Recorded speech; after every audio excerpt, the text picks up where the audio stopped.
اقبال کا قصہ، ایک شاعر کا فکری سفر۔ یہ کہانی صرف ایک شاعر کی نہیں بلکہ ایک جادوگر کی ہے جس نے الفاظ سے تقدیر بدل دی۔ وقت 19ویں صدی کے آخر کا، جب برصغیر کی مسلم قوم غلامی کی نیند سو چکی تھی، تب سیالکوٹ کے ایک صوفی گھرانے میں محمد اقبال نامی ایک لڑکا پیدا ہوا جو دراصل ایک فکر کا شعلہ تھا۔ ان کے استاد مولوی میر حسن ان کی روح کو پہچان لیا اور انہیں مشرق کی حکمت اور روحانیت کا درس دیا۔ وہ شاعری کرتے مگر ان کی شاعری محض عشق و محبت نہیں تھی، وہ فطرت اور کائنات سے مکالمہ کرتے۔ ان کی نظمیں بانگے درا کی پہلی آخر تھی۔ پھر وہ وقت آیا جب یہ نوجوان حکمت کی تلاش میں 7 سمندر پار گیا۔ لندن اور جرمنی کی یونیورسٹیوں میں اس نے مغرب کے علم کو اپنے اندر جذب کیا۔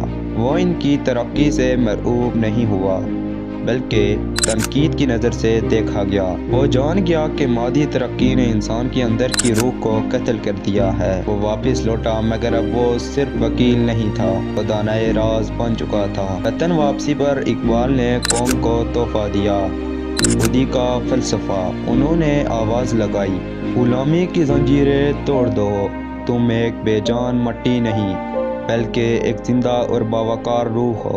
ان کی شاعری میں شاہین اور مرد مومن مرکزی کردار بن گئے۔ ایک روز اقبال نے ایک خواب دیکھا، ایک خواب جس میں مسلمان اپنے لیے ایک آزاد خطہ بنا رہے تھے۔ 1930 میں الہ آباد کے جلسے میں انہوں نے اپنے خواب کو زبان دی۔ انہوں نے کہا، برصغیر کے مسلمان صرف الگ جغرافیائی حیثیت سے ممکن ہے۔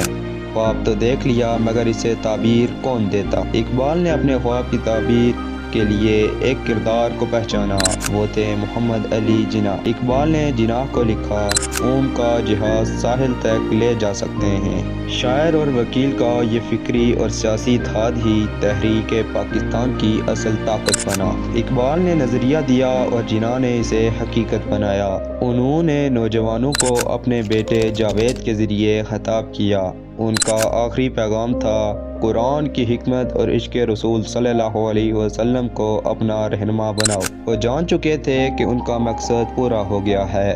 داستان کا اختتام، شاعر خاموش ہو گیا مگر اس کی آواز آج بھی پاکستان کی روح میں گونجتی ہے۔ وہ چلے گئے مگر خودی کا وہ بیج بو گئے جس نے ایک آزاد قوم کو جنم دیا۔ کہانی ختم نہیں ہوئی، کہانی شروع ہوتی ہے ہر روز دل میں جو اقبال کے پیغام کو زندہ رکھے ہوئے۔